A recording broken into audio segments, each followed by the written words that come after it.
नमस्ते दोस्तों, कैसे हैं आप। आज हम इस वीडियो में जो बात करने वाले हैं वो है बेसिक अकाउंटिंग टर्म्स, जो कि पूरे अकाउंट्स में हमको वो बार बार यूज़ होगी और इन शब्दों को या इन टर्म्स को हमको फेमिलियर बनाना ही पड़ेगा। चलिए आइए, बेसिक टर्म्स ऑफ अकाउंटिंग में हम फर्स्ट देखेंगे business transaction. Business transaction business transaction वो होते हैं जो हम रेगुलर बेसिस पे कुछ न कुछ लेन देन करते रहते हैं। यानी कि कोई भी ऐसा सामान जो कि बिजनेस के लिए रेगुलरिटी बनता है और हम उस प्रोडक्शन में यूज़ करते हैं, उन चीज़ों को पैसों में हम मेज़र करते हैं, यानी कि इन टर्म्स ऑफ मनी के फॉर्म में हम उसको रिकॉर्ड करते हैं। तो वो होते हैं क्या, बिजनेस ट्रांजैक्शन। सेकंड हम देखेंगे अकाउंट्स। अकाउंट्स क्या होता है, तो account is referred to the summarised record, यानी कि किसी भी चीज़ का, किसी भी हेड का एक समराइज्ड रिकॉर्ड होता है, जिसको हम एक पर्टिकुलर हेड के अंदर, जैसे कि ये हमने अकाउंट बनाया, यानी कि रवि से हमने बहुत सारे ऐसे ट्रांजैक्शंस किए हैं, तो उससे जो जितने भी ट्रांजैक्शन किए हैं वो सब एक ही जगह रिकॉर्ड होंगे। ये दो साइड्स होती है, एक तो डेबिट और क्रेडिट साइड। चलिए तीसरा, डेबिट एंड क्रेडिट। जैसे हमने देखा है कि टू साइड्स होती हैं। कितनी? टू साइड्स होती हैं किसी भी चीज़ की, या तो लेफ़्ट राइट या लेफ़्ट और लेफ़्ट, है ना। तो ये दो चीज़ें, दो साइड्स होती है। इसको हम या तो पॉजिटिव नेगेटिव बोल सकते हैं, या फिर राइट लेफ्ट बोल सकते हैं। जैसे कॉइन की भी टू साइड्स होती हैं, हेड और टेल्स, वैसे ही किसी भी अकाउंट की टू साइड्स होती हैं, एक तो डेबिट एंड क्रेडिट। ठीक है, नॉर्मली हम डेबिट में वो चीज़ लिखेंगे, यानी कि इसमें एसेट्स एंड लॉसेस और एक्सपेंसेस, ये सब जो लिखेंगे वो डेबिट के इसमें लिखेंगे, और जो क्रेडिट में लिखेंगे उसमें लाइबिलिटीज़। जैसे जैसे आपको टर्म्स आती जाएगी उस टर्म्स को मैं डिफाइन करते जाऊंगा। लाइबिलिटीज़ एंड इनकम और गेंस, ये सब चीज़ें कहाँ जाएगी, क्रेडिट साइड। अब जो ऊपर हमारी जो टर्म्स आई थी वो क्या थी, एसेट्स। एसेट्स को हम समझने की कोशिश करते हैं। एसेट्स को एक नॉर्मली सामान्य सी भाषा में हम अगर बोलें तो वो क्या होता है कि इट इज गिव्स इकोनॉमिक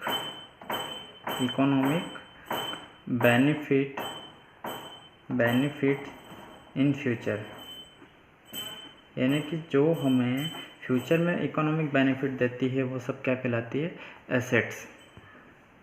अब एसेट्स को भी ए और दो बी पार्ट में बांटा गया है, यानी कि further classify into two, current assets और नॉन करंट एसेट्स।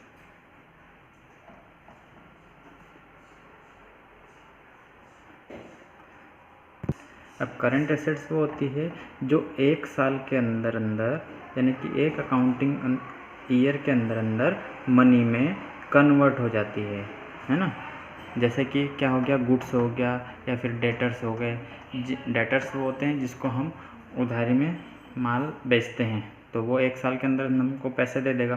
तो जो मनी में कन्वर्ट हो जाता है एक साल के अंदर अंदर, वो क्या होती है, करंट एसेट्स। और नॉन करंट एसेट्स वो होती है जो कि एक साल से ज़्यादा तक हम उसका यूज़ कर सकते हैं, मतलब कि more than 1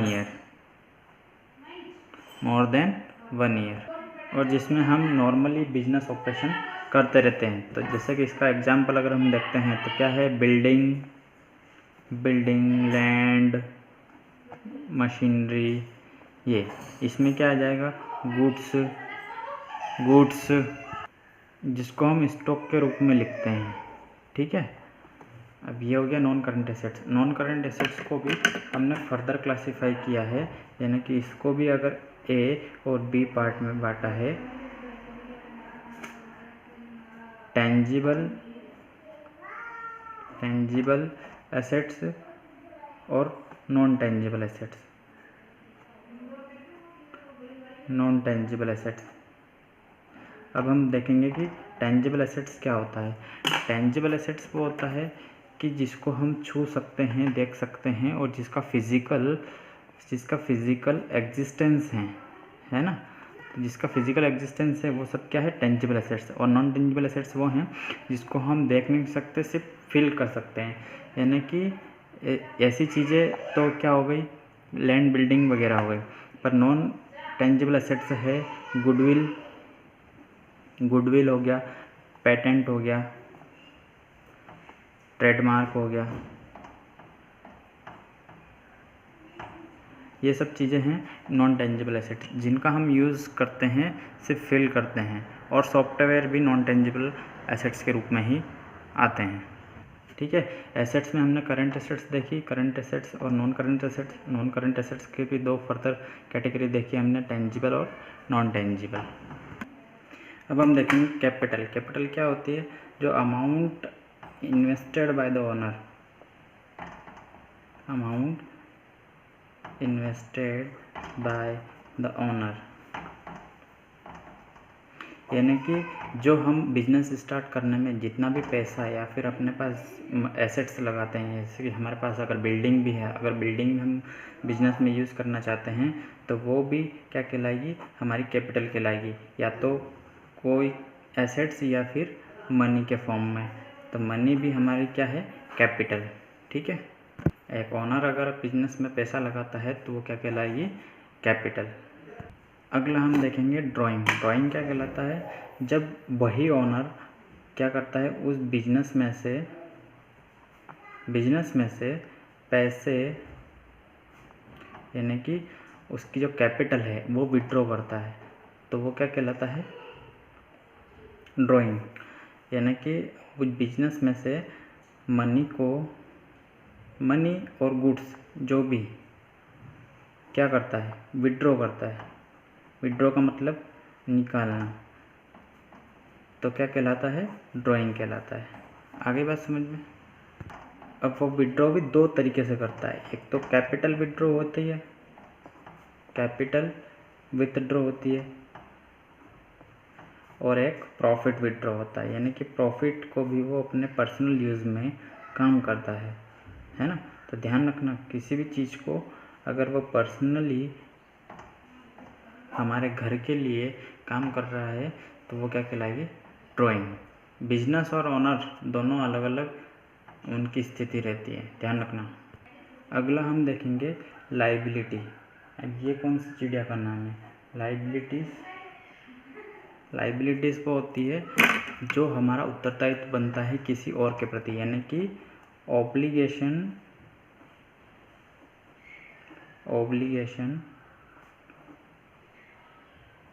towards the outsider.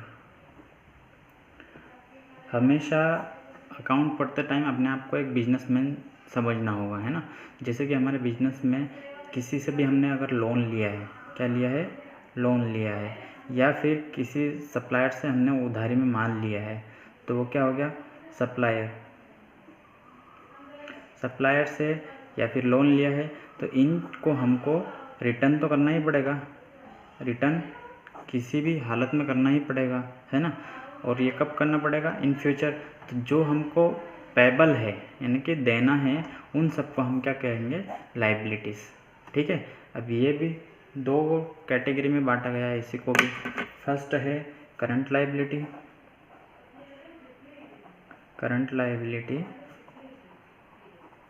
और सेकंड है नॉन करंट लाइबिलिटी।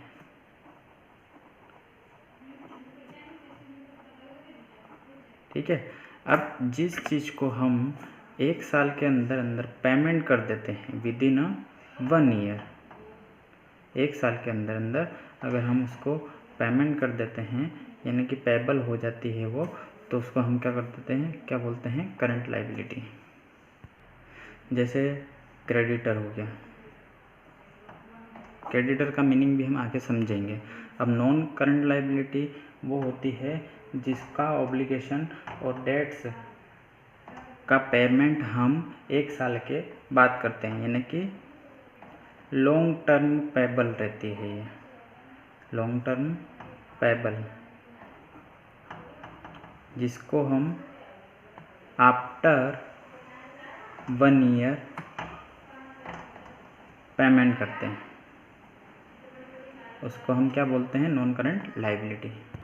रिसीट्स वो चीज़ होती है जो हमारे लिए इनकम या गेन का काम करती है, यानी कि इसमें इनकम होती है हमारे बिजनेस में और गेन भी होता है, ठीक है। तो रिसीट्स को भी फर्दर क्लासिफाई किया गया है 2 कैटेगरी में। एक तो रेवेन्यू रिसीट्स, रेवेन्यू जो कि नॉर्मल कोर्स ऑफ बिजनेस में हम उसको सेल बोलते हैं, क्योंकि सेल्स हमारे लिए हम डेली बेसिस पे सेल करते हैं, तो रेवेन्यू। और दूसरा है कैपिटल रिसीट्स, कैपिटल रिसीट्स ये हम नॉर्मली रेवेन्यू रिसीट्स को सेल बोलते हैं, जो कि नॉर्मल कोर्स ऑफ बिजनेस में हम करते रहते हैं। कैपिटल रिसिप्ट वो होती है जो कि बिजनेस ऑपरेशन के अलावा किसी मशीनरी को हम सेल करते हैं, यानी कि फिक्स्ड एसेट्स को अगर हम सेल करते हैं तब उस पर मिलने वाला जो पेमेंट है, पैसा है, वो क्या कहलाता है, कैपिटल रिसिट्स। वो क्या कहलाता है, कैपिटल रिसिट्स, यानी कि जो फिक्स्ड एसेट्स को सेल करने पर जो भी पेमेंट मिलता है मनी, उसको हम क्या बोलते हैं, कैपिटल रिसिट्स। अगला है हमारा एक्सपेंसेस। अब एक्सपेंसेस कहलाता है वो जो कि एक रेवेन्यू जनरेट करने में, यानी कि अर्निंग रेवेन्यू जनरेट करने में जितना भी कॉस्ट लगा है, यानी कि लागत लगी है, उन सबको हम क्या बोलेंगे, एक्सपेंसेस, है ना। इसको फर्दर हम क्लासिफाई करेंगे, यानी कि इसको एक्सपेंडिचर के रूप में भी हम देखते हैं, है ना, एक्सपेंडिचर। और फर्स्ट जो होता है वो होता है रिवेन्यू एक्सपेंडिचर, रिवेन्यू एक्सपेंडिचर, और second capital expenditure, capital expenditure. Revenue expenditure वो होता है जिसका बेनिफिट हम 1 साल के अंदर अंदर ले लेते हैं, यानी कि जैसे कि इसका अगर हम एग्जांपल ले, जैसे कि रेंट हो गया, रेंट यानी कि हमने किसी भी हॉल को किराए से ले लिया और उसका हमने बेनिफिट भी रिसीव कर लिया, तो वो क्या 1 साल के अंदर अंदर हमने उसका बेनिफिट ले लिया, तो वो क्या हो गया, रेवेन्यू एक्सपेंडिचर, ठीक है। जैसे कि किसी को स्टाफ को सैलरी दी है हमने, तो सैलरी दी, तो सैलरी से के बदले हमने उससे क्या ले लिया, उसकी सर्विसेज ले ली, ठीक है, तो वो हो गया रेवेन्यू एक्सपेंडिचर। कैपिटल एक्सपेंडिचर क्या होता है, जिसका बेनिफिट हम 1 से ज़्यादा साल में करते हैं, ठीक है, मोर देन 1 ईयर, जिसका बेनिफिट हम लेते रहते हैं। जैसे कि मशीनरी हो गई, मशीनरी परचेज जो भी करी हमने, तो वो क्या कहलाएगी, कैपिटल एक्सपेंडिचर। मशीनरी हो गई, बिल्डिंग हो गई, फर्नीचर हो गया, जो 1 साल से ज़्यादा बेनिफिट प्रोवाइड करेगा उसको हम क्या बोलेंगे, कैपिटल एक्सपेंडिचर, ठीक है। इसमें एक थर्ड कैटेगरी भी आती है जिसको बोलते हैं हम डेफर्ड। अगर ये 1 नंबर में पूछा जाता है तो इसको समझना कैसे, revenue expenditure, deferred revenue expenditure. अब ये ऐसा एक्सपेंडिचर है जो कि रेवेन्यू इन नेचर का है, परंतु उसको कट ऑफ करने के लिए हमको लॉन्ग टर्म के लिए जाना पड़ता है। देखो लॉन्ग टर्म किस में आता है, कैपिटल एक्सपेंडिचर में, और 1 ईयर के बीच में जो बेनिफिट प्रोवाइड हो जाता है वो क्या है, रेवेन्यू एक्सपेंडिचर। तो डेफर्ड रेवेन्यू एक्सपेंडिचर क्या है कि रेवेन्यू इन नेचर होता है, क्या होता है, रेवेन्यू इन नेचर में रेवेन्यू जैसा रहता है, परंतु वो लॉन्ग टर्म तक उसको कट ऑफ कर देते हैं। इसका जो बेस्ट एग्जांपल है हम एडवर्टाइजमेंट को मानते हैं, huge advertisement expenses, advertisement expenditure. ठीक है, मतलब एडवर्टाइजमेंट ऐसा एक्सपेंडिचर है जिसको हम करते तो बहुत सारा, जैसे कि ऐड आता है, टीवी पे ऐड आता है, रेडियो पे ऐड आता है, पोस्टर लगते हैं, ब्राउचर्स बांटते हैं, तो ये सब क्या है, वो लॉन्ग टर्म में हमको बेनिफिट प्रोवाइड करते हैं। ठीक है, और उनका एक्सपेंडिचर ह्यूज होता है तो वो कट ऑफ होता है साल दर साल हम उसको P&L में ले जाते हैं। अब प्रॉफिट को कैसे हम डिफाइन करेंगे, तो एक्सिस ऑफ रिवेन्यू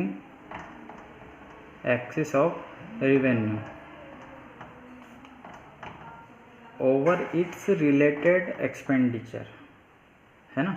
मतलब हमने जो रिवेन्यू जनरेट की है उसके बदले में जितने भी एक्सपेंसेस किए हैं उन सबको हटा के जितना भी बच रहा अमाउंट वो क्या कहलाएगा, प्रॉफिट। यानी कि profit equal to revenue minus expenses. ठीक है, चलिए अगला हमने गेन की बात करी थी कि गेन क्या होता है। ठीक है, अब गेन को हम रिकरिंग नेचर पर नहीं लेते हैं, ये होता है एक नॉन रिकरिंग प्रॉफिट होता है।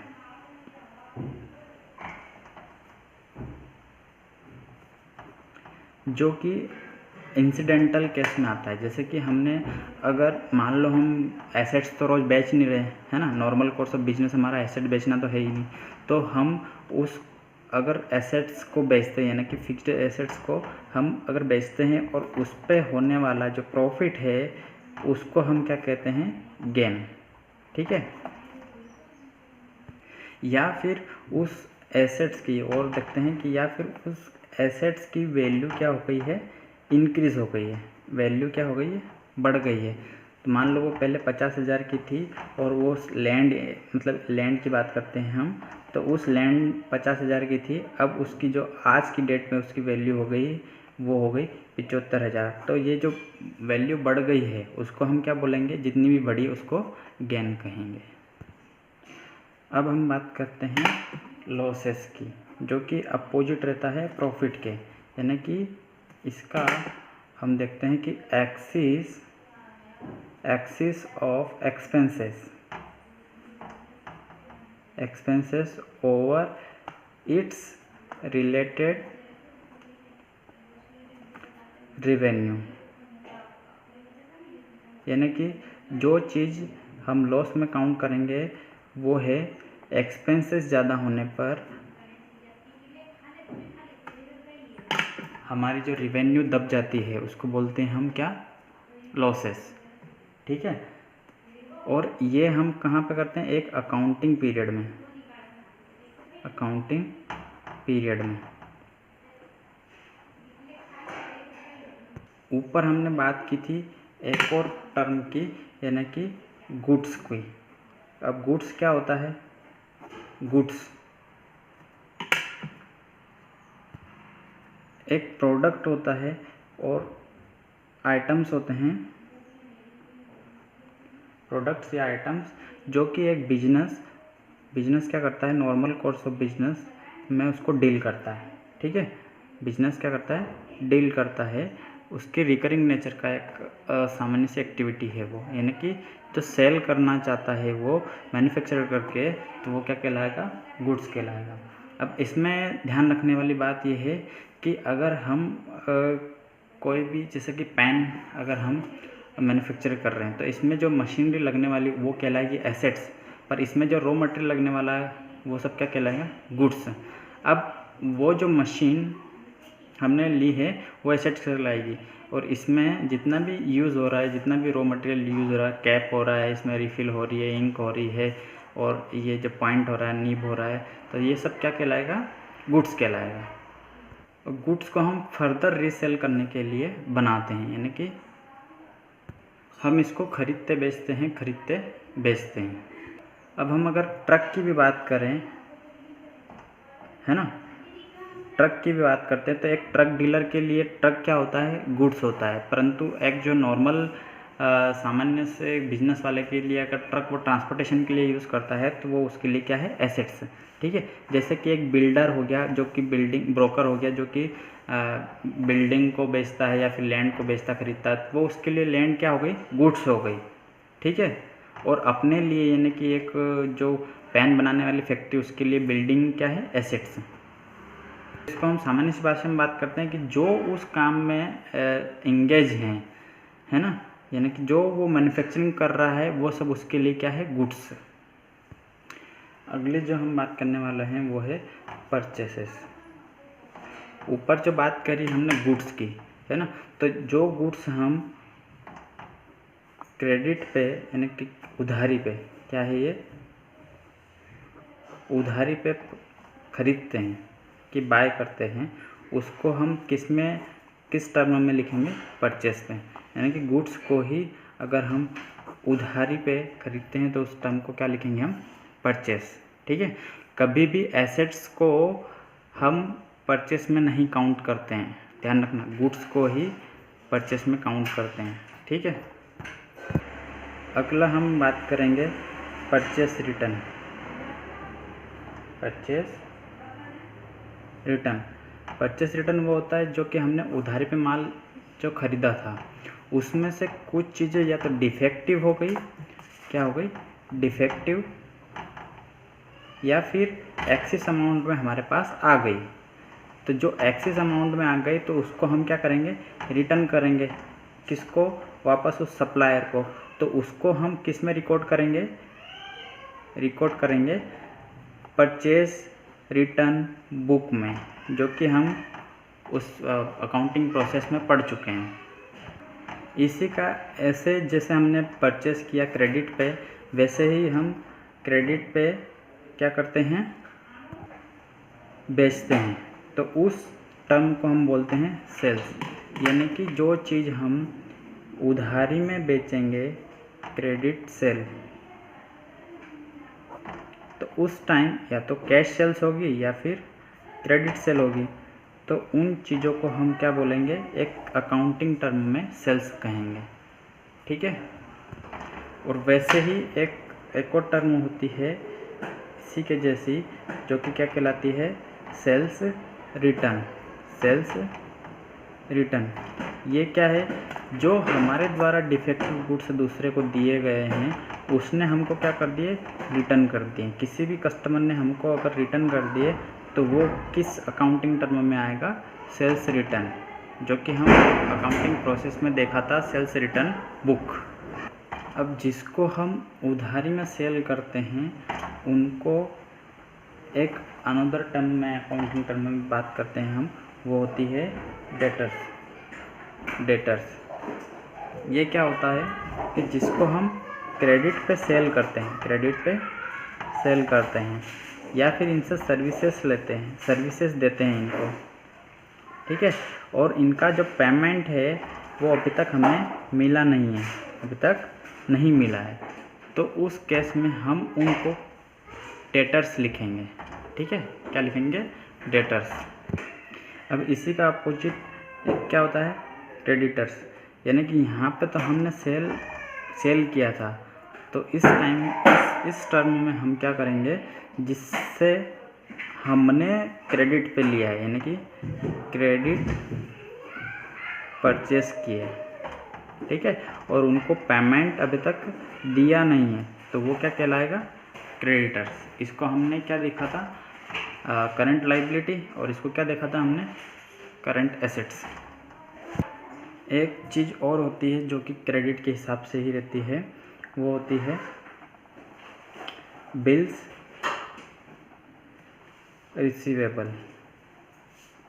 रिसीवेबल। देखो, हमने किसी को क्या क्रेडिट सेल किया, और जो कस्टमर था यानी कि डेटर था, उसने हमको एक बिल पकड़ा दिया, यानी कि 3 महीने बाद वो हमको क्या करेगा, पेमेंट करेगा। वो जितने भी ड्यूरेशन उस बिल में लिखा होगा वो कहलाता है बिल्स रिसीवेबल। ठीक है, ये हम बिल ऑफ एक्सचेंज में अच्छे से देखेंगे इसको, और ये भी क्रेडिट सेल पे ही होता है ना। कैश सेल्स में तो हम किसी का नाम नहीं लिखते हैं, सिर्फ क्रेडिट सेल पे ही लिखते हैं। तो ये बिल्स रिसीवेबल क्या होता है कि क्रेडिट सेल अगर हमने की तो उसके बदले उसने हमको क्या दिया, बिल्स, है ना। तो बिल हमारे पास आया तो उसको हम बिल्स रिसीवेबल बोलते हैं, जो कि क्रेडिट सेल पर मिलता है। और दूसरा जो रहता है हमारा बिल्स पेबल, ये हम परचेस करते हैं ऑन क्रेडिट, यानी कि क्रेडिट पे अगर परचेस किया तो उसको हम 2 या 3 मंथ में एक पेमेंट देना रहता है। तो पेमेंट किस नाम से जाएगा, वो बिल्स पेबल के नाम से, यानी कि हमने उसको एक एग्रीमेंट के थ्रू या फिर एक इंस्ट्रूमेंट दिया जिसका नाम है बिल्स पेबल, और जब भी मैच्योरिटी डेट आएगी वो हम पेमेंट कर देंगे उसको, ठीक है। ये दोनों बिल ऑफ एक्सचेंज एक नया चैप्टर है, उसमें हम अच्छी तरीके से डिटेल में पढ़ेंगे। इसके बाद हम डिस्काउंट के बारे में देखेंगे, जो कि आपने जनरली सुना होगा। अब डिस्काउंट क्या होता है, ये generally rebate given by seller to the buyer, यानी कि बायर अगर कुछ सामान खरीदता है तो उस पर सेलर वाला डिस्काउंट देता है। तो इसमें डिस्काउंट में भी फर्दर कैटेगराइज किया गया है 2 में। इसका जो फर्स्ट है वो है ट्रेड डिस्काउंट, है ना।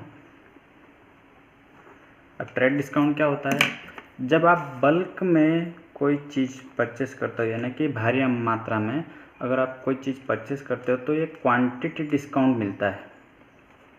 क्वांटिटी डिस्काउंट, यानी कि इसको भी अगर हम बोलते हैं कि अगर हमने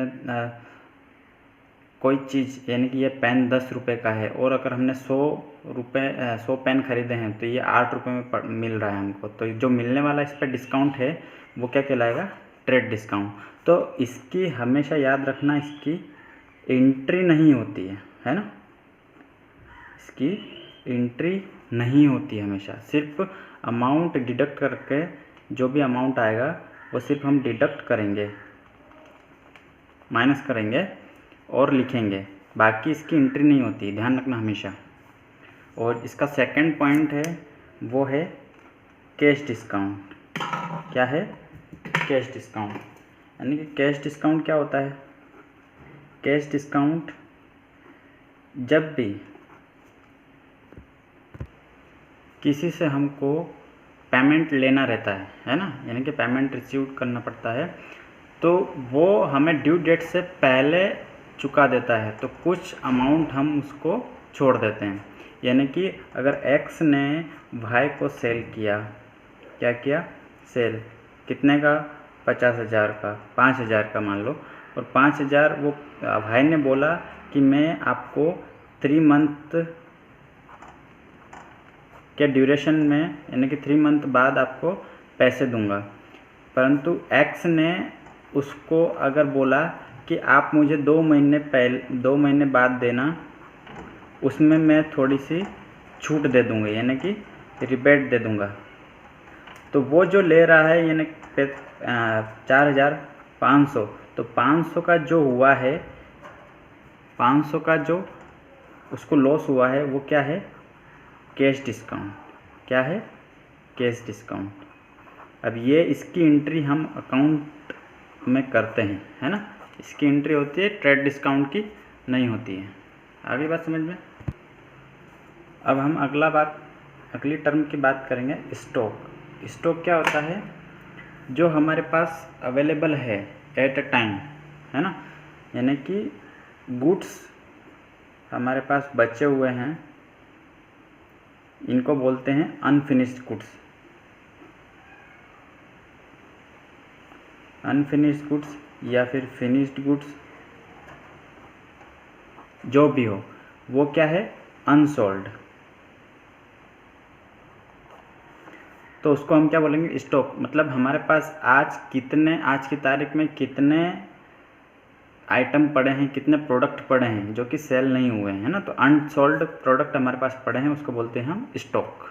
ठीक। एक और टर्म अकाउंट में बार बार यूज़ होगी, वाउचर।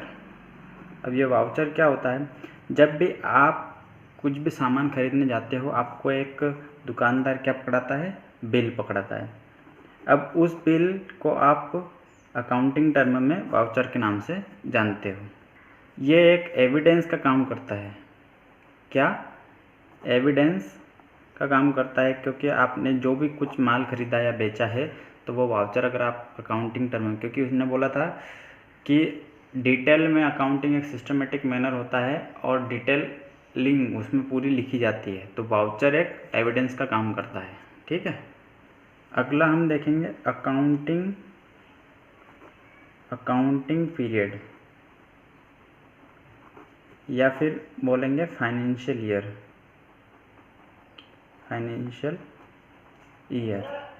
ये हमारा किसी भी बिजनेस का प्रॉफिट एंड लॉस मेज़र करने का, यानी कि इस साल हमको उसकी पोजीशन जानना है। क्या? कि इस साल उसकी क्या पोजीशन रही है, तो वो अकाउंटिंग पीरियड में हम उसको सब डिवीज़न, यानी कि बिजनेस तो सालों साल चलता है, पर हम कब उसका प्रॉफिट निकालें, है ना। तो हमारा जो अकाउंटिंग पीरियड चलता है वो है 1 April to 31 March of next year.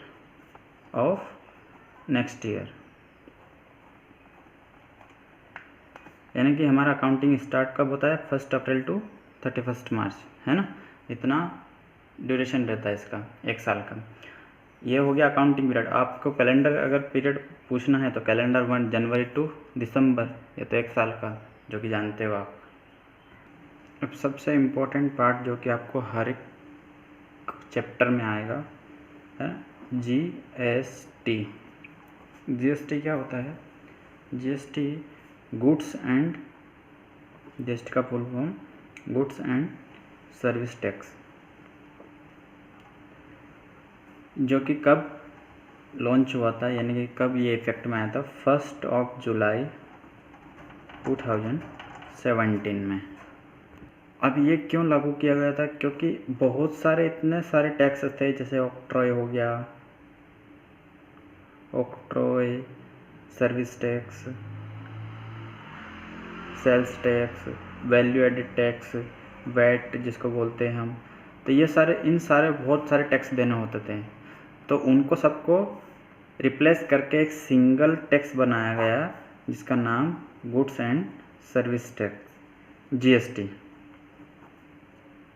अब फ़िलहाल में इसकी जो रेट रहती है वो 0%, 5%, किसी आइटम्स पे 5%, किसी पे 12%, किसी पे 18% और किसी पे 28% जीएसटी लगता है ना। लग्जरी आइटम पे 28% जीएसटी लगता है। ठीक है, परंतु इसके जो अंडर में नहीं आने वाले जो भी आइटम है वो है पेट्रोलियम प्रोडक्ट, यानी कि पेट्रोलियम प्रोडक्ट पे जीएसटी नहीं लगता है ना। ये अपने पुराना टैक्स के हिसाब से ही चलता है। पेट्रोलियम हो गया, एल्कोहलिक आइटम्स हो गए, एल्कोहलिक ड्रिंक्स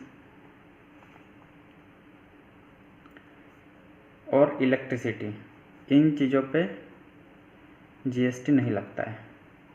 ठीक है, इनको सबको एग्जेम्प्ट किया गया, मतलब छोड़ के रखा है। आगे बात समझ में। अब ये जीएसटी 3 स्टेज पे लगता है। एक फर्स्ट स्टेज जो होती है वो है सीजीएसटी, एसजीएसटी और आईजीएसटी। ठीक है, अब ये सीजीएसटी और एसजीएसटी क्या होता है? ये जब सीजीएसटी यानी कि central goods and service tax और एसजीएसटी यानी कि state goods and service tax, ये दोनों कब होता है? जब इंट्रा स्टेट सेल होता है। तो मान लो एमपी के अंदर ही हम सेल कर रहे हैं विद इन एमपी और परचेस या सेल कर रहे हैं, तब कौन सा गुड्स लगेगा, कौन सा जीएसटी लगेगा? सीजीएसटी और एसजीएसटी। पर अगर एक एमपी से अगर आप राजस्थान, यानी कि राजस्थान या फिर महाराष्ट्र से अगर हम करते हैं, डील करते हैं या फिर परचेस या सेल करते हैं, तो कौन सा गुड्स जीएसटी लगेगा? आईजीएसटी। ठीक है, अब आईजीएसटी ये जो रहेगा ये पूरा सेंट्रल गवर्नमेंट लेगा। कौन लेगा? सेंट्रल गवर्नमेंट लगाता है इसको। और इसमें से जो इंटरस्टेट सेल है इसमें ये सेंट्रल वाला सेंट्रल के पास जाता है, यानी कि सेंट्रल गवर्नमेंट के पास जाता है, और स्टेट वाला स्टेट गवर्नमेंट के पास जाता है। ठीक है, आगे बात समझ में? हमको इतना ही पढ़ना है, इसमें ज़्यादा डिटेल में नहीं जाना है।